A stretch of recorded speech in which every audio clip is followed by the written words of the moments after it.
सांगण्याचा प्रयत्न करू.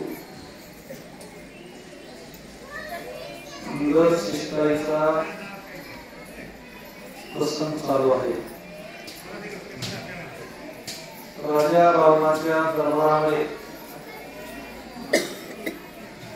सगळे सेक्रेटरी बसलेले रसिकी बळत राहावं एकटं मांडळ आहे. सगळ्यात लहान वयाचं काही समजा करोड लहान आहे. त्यांच्या सभेत गेले जाऊन राजा रावणापेक्षा असं उंच करून बसलाय. तुम्ही सगळे नाही केले आता मला मागे राहिला. राजा रावणाचा एकच शब्द त्याला लागला होता, तुम्हाला शरण ये, मी तुला किस्किंदेचं राज्य देतो, मी उदार आहे म्हणला रावण. मग तिथून हे खरंच पेटलं बघा.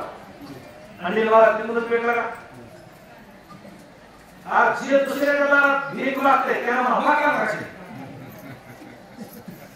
तुझीच अवस्था बेकार आहे, तो काय देणार आहे. मग हे मला मी काय रावणाच्या कथा ऐकल्या तू किती उदार आहेस मला माहित नाही. एक सहस्रार्जुनाच्या दारात रावण गेला. जे की आपल्या सहस्रार्जुनाला पाणी आलं म्हणून भुकल्या करायला बांधला गेलं त्याला उडून लागलं. बापाने जमीन घेतली. मग तो रावण तू आहेस का ते बस. मला अजून एक रावण बळीच्या दारात गेलं. बळीच्या आणि बळीच्या दारात गेल्यावर बळीचा इच्छा कसं होता त्याचं नाव वामन. आता राम आहे थोडं मागे ठेवू की रावण किती वर्षाचा विचार करा.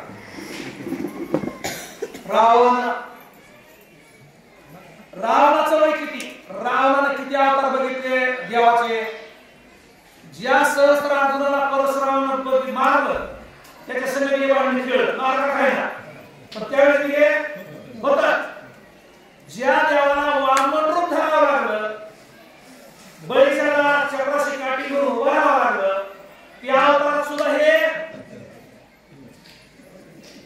म्हणजे जुनाट जुगालीचे जर किती वर्षाचा आहे. आरण्यकांडामध्ये ज्यावेळेस शिकेला नाही तर लंके आणि शिकेला गुप्त ठिकाणी नेते त्यावेळेस शिकेली एक होई बघा कुठे सापडली मात्र ती म्हणती तू ती मला पाठ नाही, तू बहुत काळाचा म्हातारा, तुझ्या शरीराची झाली जरा जरा म्हणजे दाढी हरायला तुझी दाढी हरायची काय वाली आणि तुला माझ्याबद्दल लागलास का म्हणजे इतक्या काळातला राजा आणि त्याची ही अवस्था. आणि तू त्याच्यातलं तर नाहीस ना. आता ही कथा कुठली चालू आहे बळीच्या बळी कोणच्या पात्रात आहे सुतळ. सुतळामध्ये बळी आहे आणि बळीच्या दारात वामन आहे आणि वामनाने हे लागले.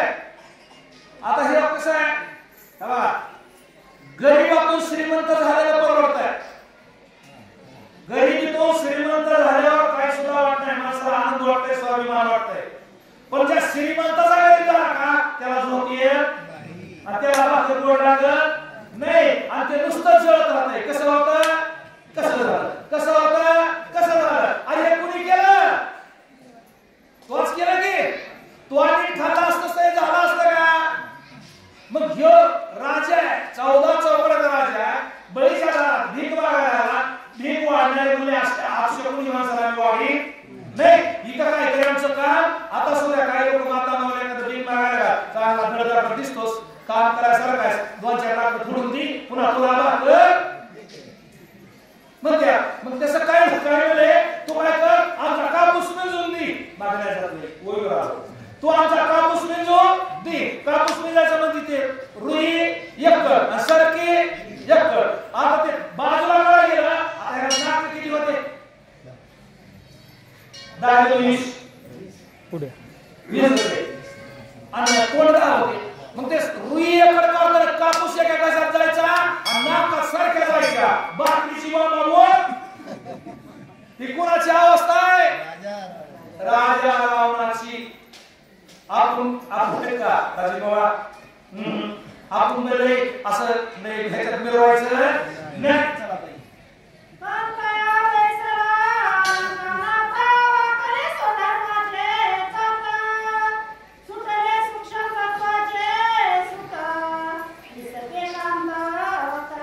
बोलून हल्ल्यावर मारू ठीक आहे द्वारात कसं जोडायचं त्याला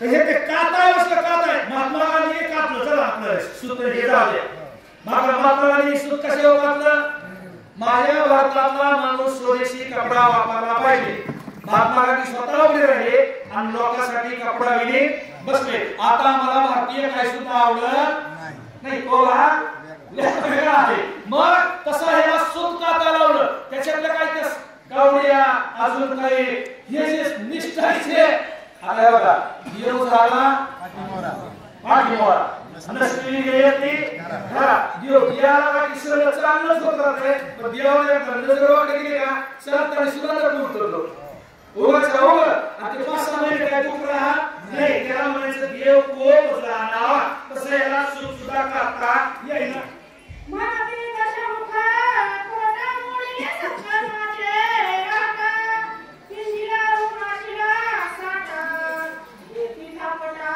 नरनारी आता हे काय शास्त्रीय असतात काय बघा हे माग जिने स्वतःची असते ना कापूस वेगळा करणं वेगळा करणं किंवा त्याचा द्वार करणं हे मागी असायचा बरं माग फायदा झाला होतो नोकर वाटतो कोणा झालं रोज तोंडात करायला लागलो होय जिशी वडावर ठोकावं रोज राहायला किलो खाट करायला लागलो बोला आहे ना हे रोज नुकसान करायला लागलं जे वेळी झालं 2 मुस्कडे माझ्या नाही बोलायच्या रावाच्या ए 10 कोणाच्या आवसुती सरळ नाही कुठला काळ कोणाचं तुम्ही ना आमचं नुकसान करायला सरळ 2 मुस्कड करायचे आज काय भाग्य माणसाचं व्या करायला ज्याच्या पुढे देव पाणी नाही होते नवग्रह पाहिली बुटाच्या खाली नवग्रह होते त्याला टोले बसत होते त्याला मग आपला आपण ठरवलं त्याच्यासाठी रामायण नाशिला मुलीचा सखावळे मुलीले राहता दशमुखा कोटीचा खोटा येतीचा पटा नरनारी कुठे लेस तू कुणाला रावणाला लंकेचे कोण आहेस राजा आहे असला राजा असतो का तुला नीट सूत कापता येईना आज तू पहिलाच अंतरामध्ये होतास आणि कसं असतंय सवय जिंकण्याची मेल्याविना जाईना साची आधी होता वाग्या दैव योग्य झाला वाग्या आणि त्याचा येळकोट राहिना मूळ स्वभाव जाईना आधी होती दासी पट्टराणी केले शिशी आणि तिचे हिंद राहिना मूळ स्वभाव जाईना आरमध्ये तू मुळातच खोटास ना काळ्या उकाळे ती आपयासी तिची नागले खावयासी वामने अपराला विधी यासी साक्षी कुंडला रडायला लागलो हे म्हणला ही माझ्याकडून तो चुकू येत नाही पण करायचा तो गणपती होऊन बसतोय मारुती आणि केव्हा होतं की अदृश्यते आपल्या मागे लागली का ज्यावेळेस होतं राजा रावणाला कळत होतं राजा रावण इतका येणार नव्हताच राजा रावणा एवढा बुद्धिवान अजून कोणी तयार झाला नाही पण कसं होतंय हिरे दैवगती बिहारी आणि काय करील बुद्धी बिचारी याला देव पलट करावा कोणा किती हुशार माणूस सुद्धा कावडेच शिवायला राहत नाही राजा रावण मला ही माझी चूक नाही याची त्याचा चपराशी गावले काळ बोलता एवढा पण हे सगळे खोटाला हे बाहुलीच्या मागे बाहुली असणार आहे हे इकडे दिसतंय आणि हे सो करायला मग राजा रावण कळून माझ्या राहून रडत बसलं. माणसाच्या पुढे शेवटी पर्याय कशाचा राहतो? रडण्याचा. रडण्याशिवाय माणसाला दुसरा पर्याय कळत